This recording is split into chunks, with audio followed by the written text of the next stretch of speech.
mengubah Paulus oleh karena jelas purpose-nya itu. Jadi heavenly vision itu bukan hanya sekedar penglihatan yang membuat seperti yang sekarang naik turun surga, bukan saudara. Bukan itu yang menariknya. Heavenly vision dari Rasul Paulus ini bukannya nanti satu tempat, nanti saya di surga nanti dapat hotel atau dapat apa, bukan saudara. Rumah BTN, bangunan tak normal atau flat yang mewah, bukan saudara. Bukan itu.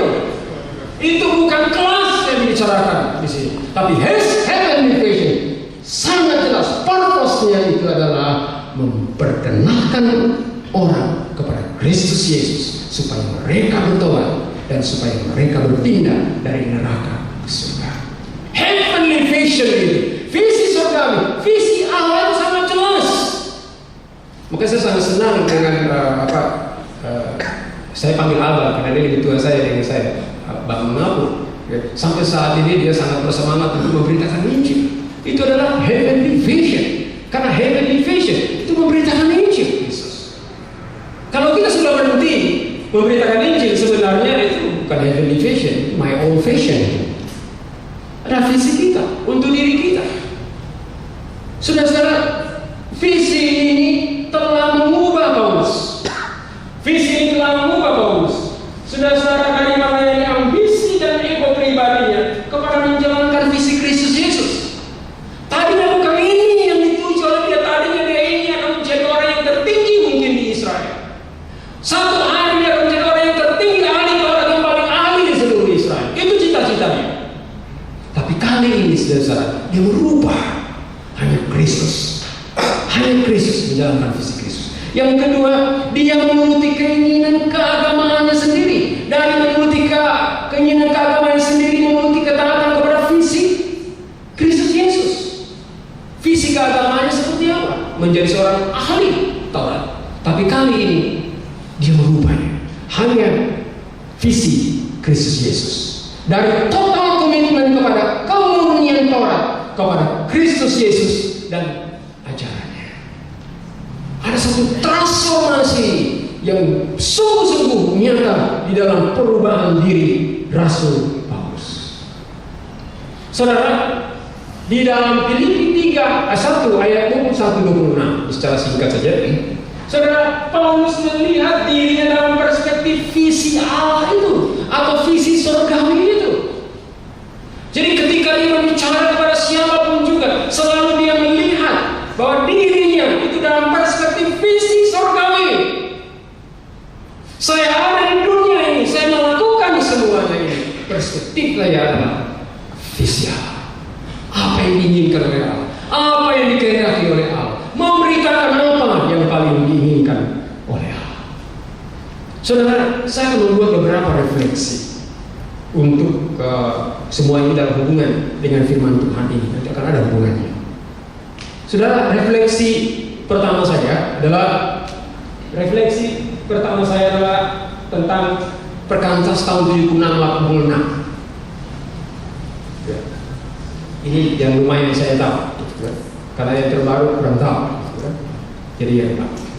Saudara, pada tahun 66 ada seorang teolog dari Jerman, itu Karl Rahner, memberikan satu ramalan bahwa pada abad ke-21 kekristenan akan terbagi dalam dua kelompok, yaitu kelompok pertama adalah orang Kristen mistik dan kelompok kedua adalah orang Kristen ateis.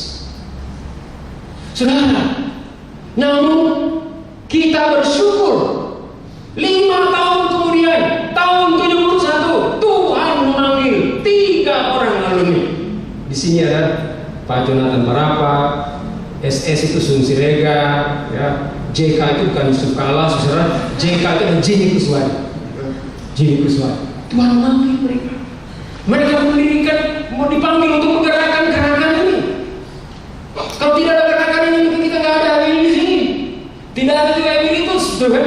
Nggak ada, saudara. Yang ada mungkin spiritus banyak. Nggak ada, saudara. Nggak ada. Ada Emeritus karena Tuhan memberi visi ini kepada orang-orang yang dikasihi Tuhan ini. Ada 5 hal yang penting. Pertama adalah perubahan dari gerakan yang didukung oleh figur-figur, didukung orang oleh karena figur yang dikenal, seperti Pak Parapat, Pak Siregar, Pak Kuswadi, Iman Santoso, Pak Hidayat, dan lain sebagainya. Saudara-saudara, menjadi gerakan yang didukung karena visi dan misinya. Karena pada waktu itu, saudara, siapa sih Agustinus Titi, siapa Teddy Gunadi, siapa mengaku segala orang nggak kenal, saudara. Juga pendidikan teologi mereka nggak ada pada waktu itu. Cuma kok berani khotbah yang gampang. Tapi banyak halal, berani ya. Yang kedua, saudara, dari gerakan pemahaman Alkitab kelompok, pemahaman Alkitab kelompok diperluas dan dipertajam menjadi gerakan pemuritan kelompok kecil. Dan saya perlu memberitahu kepada kita semua, saudara, di dunia, khususnya dalam keluarga International Fellowship of Evangelical Students, hanya perkantas yang punya ciri pemuritan kelompok kecil. Di negara-negara lain mereka hanya punya kelompok-kelompok PA, dan perkantas satu-satunya yang punya. Dan saya katakan Tuhan terima kasih. Kita mengalami hal itu. Kalau tidak ada itu, saudara, tidak ada Peter Yakob hari ini di sini jadi ketua PPO. Dekati dia dengan saya juga. Cuma diajak-ajak mungkin PA dengan siapa, mungkin nggak jadi kayak gini dia. Triawan juga mungkin tidak ada, ya. Jadi, tapi karena ada KTB itu di Setia Wacana, adalah dia yang sekjen sekarang, orang seperti dia. Dan banyak sudah orang-orang yang berhasil yang ada di lingkungan kita di sini oleh karena kelompok ini. Yang ketiga, saudara, gerakan mono pelayanan. Dari gerakan mono pelayanan menjadi tritunggal pelayanan. Tadi hanya mahasiswa dan kampus menjadi mahasiswa, kampus, siswa, sekolah, dan juga alumni dan marketplace. Saudara-saudara, ini terjadi dalam 10 tahun yang pertama. Yang keempat, peralihan kepemimpinan dari generasi pertama kepada generasi yang kedua. Dan yang keempat, yang kelima, gerakan kota-kota disatukan menjadi gerakan nasional oleh kem-kem nasional, kunjungan-kunjungan dan lain-lain sebagainya. Dan juga menghasilkan gerakan fakultas melayani fakultas, kampus melayani kampus, kota melayani kota. Dan ini terjadi dalam kurun waktu 10 tahun. Dan saudara-saudara, perubahan-perubahan yang terjadi ini, saudara-saudara, kita tahu saudara kita Tadius ada di dalamnya. Sekarang saudara-saudara, saya akan membuat refleksi untuk saudaraku Tadius Gunadi. Yang pertama, saudara, saya melihat dalam tulisan yang ada, saya bersyukur diberi tulisan itu dua, bukan saya dapat dari abang saya Tadius Gunadi dan juga dari Yoel memiliki saya. Saudara-saudara, yang pertama adalah Allah yang omnipotent, omniscience, dan omnipresence itu berjalan bersama-sama dengan Tadius Gunadi. Itu hal yang mungkin paling pokok dan paling penting yang menguatkan dia. Allah bersama-sama dengan dia. Dia tidak berjalan sendiri, tapi Allah bersama-sama dengan dia. Yang kedua, saudara-saudara, Tadius juga berhasil menjaga kekudusan hidup dan perkawinannya. Dia tidak kehilangan keluarganya karena pelayanan, dan tidak kehilangan pelayanan karena keluarganya. Dua-duanya berjalan dengan baik. Dan saudara-saudara, dan Tadius dan Lydia membangun keduanya dengan baik dan menjadi role model bagi banyak orang. Dan ini penting bagi generasi selanjutnya. Yang ketiga, saudara-saudara, Tadius juga berhasil menjaga kesetiaannya kepada panggilan dan sebagai hamba Tuhan. Saudara, tidak mudah. Gaji kita di perkantas mula-mula gaji pertama saya 70.000. Bayar kos 30.000. Ya. Beri perpuluhan 7.000. Saya tidak tahu waktu saudara, karena cuma begitu gajinya, saudara. Saya jalan dari Rawamangun ke Kramat 7, harus jalan kaki kalau di pulang. Karena harus makan banyakkan air. Jadi kalau datang, saudara, kayak ada iklan apa itu, saudara, yang orang cuma pesan nasi, jadi pesan nasi banyakkan kuahnya. Karena memang betul 70.000, saudara, ya. Ini saya masih ingat. Dan saudara, tapi bukan itu yang membuat dia ada, tapi karena Tuhan yang membuatnya. Yang keempat, saudara, Tadius telah berhasil melahirkan murid-murid Kristus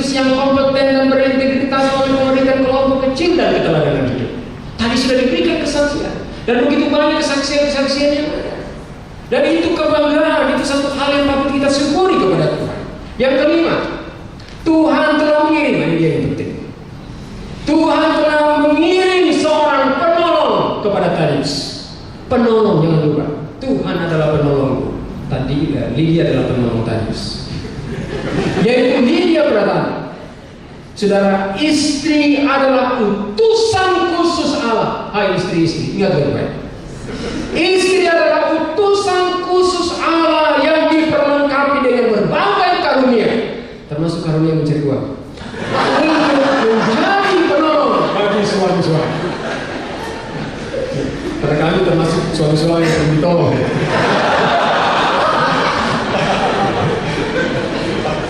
Kami termasuk suami-suami yang perlu ditolong. Kalau tidak ditolong, saudara, kita habis gajinya hanya untuk tinggal di tempat.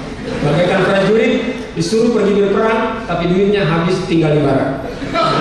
Tapi karena istri, saudara, akhirnya tidak hanya tinggal di barak, tapi bisa melayani kemana-mana. Jadi saudara diperlengkapi untuk menjadi penolong bagi suaminya. Siapakah sesungguhnya yang paling ingin menolong hambanya? Itu Allah sendiri, Yesus sendiri yang ingin menolong Tadius. Tapi Yesus berbagi peran dengan Lydia Pratama. Hai istri-istri, engkau ditetapkan oleh Allah untuk berbagi peran dengan Allah, untuk menolong suamimu untuk berhasil. Dan itu panggilan yang tertinggi yang istimewa. Dan kadang-kadang dilupakan oleh istri-istri. Saudara-saudara, dan suami juga seringkali kurang menghargai apa yang dilakukan oleh istri-istri. Tapi hari ini khusus untuk istri. Dan saudara-saudara, makanya dia disebut istri. Apa itu saudara? Ini singkatan saya. Istimewa, dia setia, tabah sekalipun gaji kecil, ramah, dan ikhlas menerima gaji kecil. Saudara-saudara, dan tadi setelah menjadi teladan sebagai role model di perkantas, dia sudah memulai dengan baik dan finish well di perkantas. Dan kita berharap, kita doakan supaya finish well di akhir hidupnya. Ini harus menjadi doa kita. Menjadi doa kita. Dia harus finish well juga dengan pelayanan yang baru nantinya. Kita harus mendukungnya. Saudara-saudara, Tadius berani meninggalkan zona nyaman yang disebut dengan perkantas saat ini untuk melanjutkan pengabdiannya kepada Kristus melalui ladang yang rupanya juga visi dari Allah itu, yaitu marketplace. Saudara-saudara, bagaimana saya akan lompat? Bagaimana saudara-saudara mencegah kita kehilangan visi?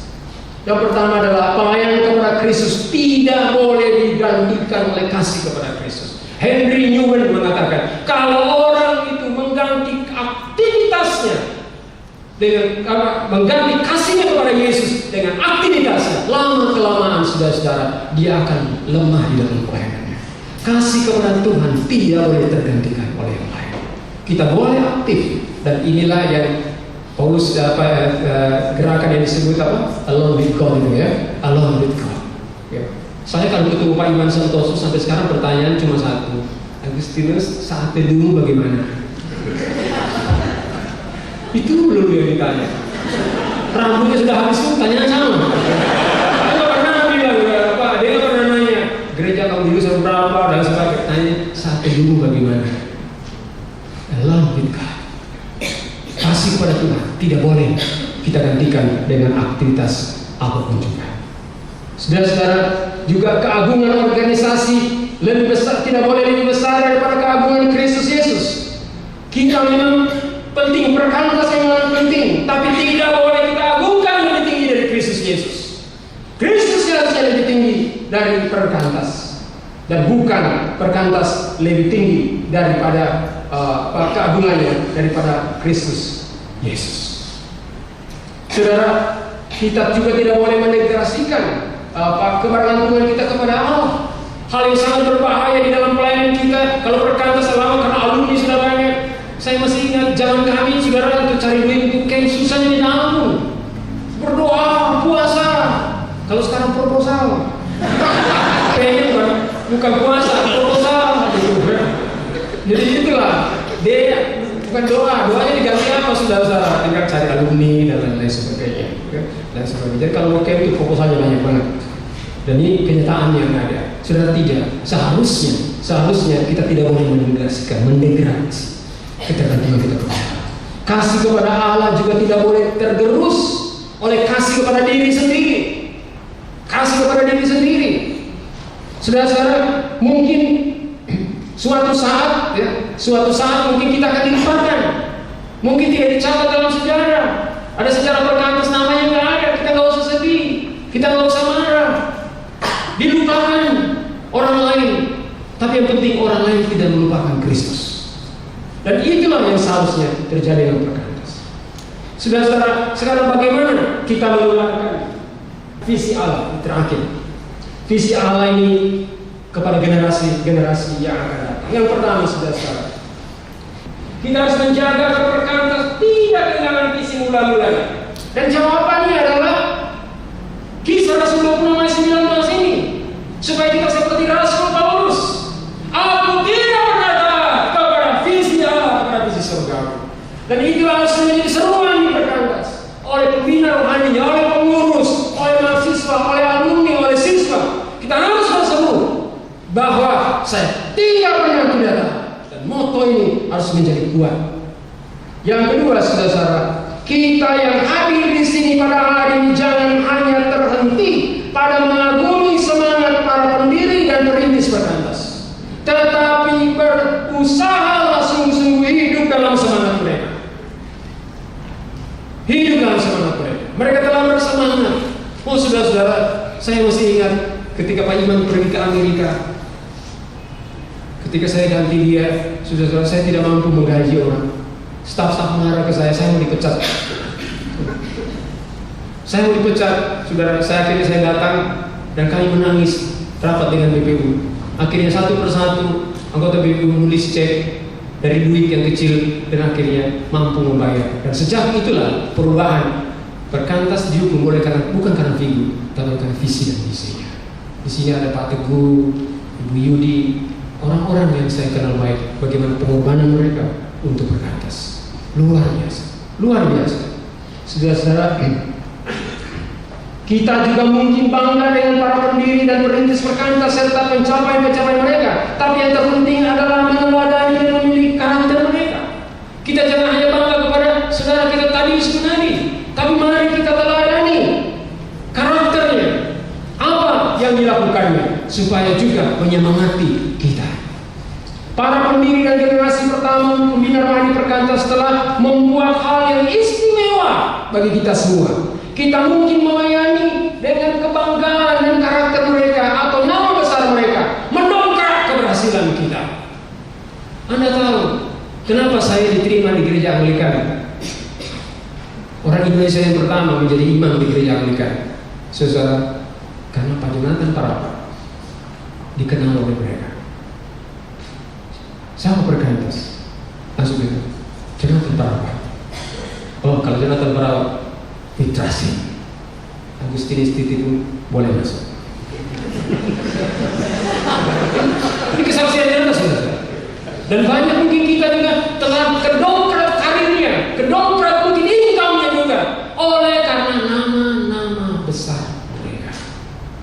Tetapi saudara, yang terpenting bagaimana meneladani mereka. Dan mungkin kita juga harus menjadi teladan untuk mendongkrak adik-adik kita yang di bawah. Suatu saat mungkin kata perkantas mungkin akan menjadi jimat untuk pelayanan, untuk pekerjaan, untuk karir, untuk bisnis. Suatu hari saya ketemu seseorang saudara-saudara, dia tahu saya di perkantas. Dia mengatakan begini, aduh, saya bangga kepada satu organisasi, seorang pendeta saudara. Saya bilang, organisasi apa Pak? Perkantas. Waduh, mereka membina orang-orang. Dan sekarang di gereja saya banyak hasil binaannya. Waduh, hebat ya perkantas itu. Dan dimulai cerita dan sebagainya. Kemudian saya nanya-nanya, saya wawancara dia. Aktif berapa? Terakhir ada yang datang. Agustinus itu di perkantas. Ya, bapak dari tadi nggak bilang. Kan akhirnya tahu selesai bagaimana perkantas telah menjadi berkat. Nama itu dan hasilnya. Saudara-saudara, perkantas harus harus terus-menerus melahirkan murid-murid Kristus yang mengasihi Yesus sesama dan perkantas, serta menjiwai visi Allah bagi perkantas dengan sungguh-sungguh. Saudara, karena itu, marilah kita menjawab panggilan dan perintah Kristus. Mari kita bangun dan berdiri seperti Paulus, seperti Martin Luther. Ya. Martin Luther berkata, "Here I stand, here I stand." Di sinilah aku berdiri. Untuk apa, saudara? Untuk taat kepada Kristus, taat kepada perintah Kristus, taat untuk memberitakan nama Yesus, taat untuk membawa kabar baik kepada siapapun juga, kapanpun dan dimanapun dengan segala risiko. Bahkan saudara, mari kita bahu-membahu untuk memindahkan orang dan bangsa-bangsa dari neraka ke surga. Ada 5 orang alumni pernah mendatangi saya di gereja saya. 5 orang berkata, kami datang untuk berterima kasih. Saya bilang, kenapa? Karena Anda telah memindahkan kami dari neraka ke surga. Saya bilang, Tuhan, terima kasih. Rupanya pelayanan kami di perkantas ini memindahkan orang dari neraka ke surga. Tentu saja abang saya mengaku segala lebih banyak memindahkan orang dari neraka ke surga. Karena badannya lebih besar, tapi juga suaranya lebih menggelegar dan semangat. Kita adalah misi, kita memindahkan orang dari neraka ke surga. Dan itu visi yang tidak boleh tergerus oleh apapun juga dan dimanapun dan kapanpun juga. Perkantas mungkin lenyap suatu saat, tapi visi ini tidak boleh lenyap. Saudara, saya percaya Allah memanggil, Allah memberi visi Allah bagi perkantas untuk menjadi jembatan ke gereja, menjadi jembatan ke marketplace, untuk menghasilkan orang yang akan diutus kemanapun juga, untuk bangsa-bangsa, dan juga sebagai jembatan yang akhirnya menggiring orang masuk pada kehidupan yang kekal, yaitu di surga Kristus Yesus. Saudara, et maiorem Dei gloriam. Ini moto yang dipakai oleh Ignatius Loyola ketika dia mendirikan kelompok Jesuit, pasukan Yesus. Kira kemuliaan Allah yang semakin besar melalui perkantas terjadi. Kiranya nanti di pelayanan yang baru, saudara kita Tadius Gunadi, juga kemuliaan Allah yang semakin besar. Allah makin ditinggikan melalui hidup dan pelayanan. Mari kita berdoa. Tuhan Yesus, terima kasih karena Engkau memberi visimu yang disebut visi surgawi kepada Rasul Paulus. Biarlah hal yang sama terjadi kepada kami, keluarga perkantas, agar kami juga memiliki hati yang membara seperti Rasul Paulus, karena visi surgawi, visi yang berasal daripada-Mu ya Yesus. Dan biarlah visi Kristus ini, visi Allah ini akan membara dalam hati kami. Dan kami berdoa khusus untuk hamba-Mu Tadius Gunadi. Biarlah visi Allah, visi surgawi, visi dari Yesus ini akan terus Tuhan pertajam di dalam hidupnya, di tengah-tengah keluarganya, supaya melaluinya Tuhan, supaya melaluinya karena semakin banyak orang yang dipindahkan dari neraka ke surga, supaya semakin banyak orang yang dibenahi keluarganya, yang dibenahi kehidupannya, memiliki integritas yang tinggi dalam setiap aspek kehidupan. Khususnya akan berdoa untuk tempat pelayanan yang baru nantinya, yaitu marketplace, satu tempat yang sungguh istimewa, hal yang tidak mudah dan mungkin sangat sulit dan penuh dengan tantangan, di mana dosa sangat kuat tarikannya. Biarlah visi surgawi ini Engkau berikan kepada hamba-Mu Tadius Gunadi. Perkuat dia agar dia membara dengan visi itu, sehingga di marketplace dia akan menanam hidupnya, menanam banyak alumni, banyak orang di situ untuk setia kepada Kristus, bersaksi bagi Kristus, membesarkan dan memuliakan Kristus. Dan dia akan selalu berkata, Di marketplace pun aku tidak pernah tidak taat kepada visi Allah. Terpujilah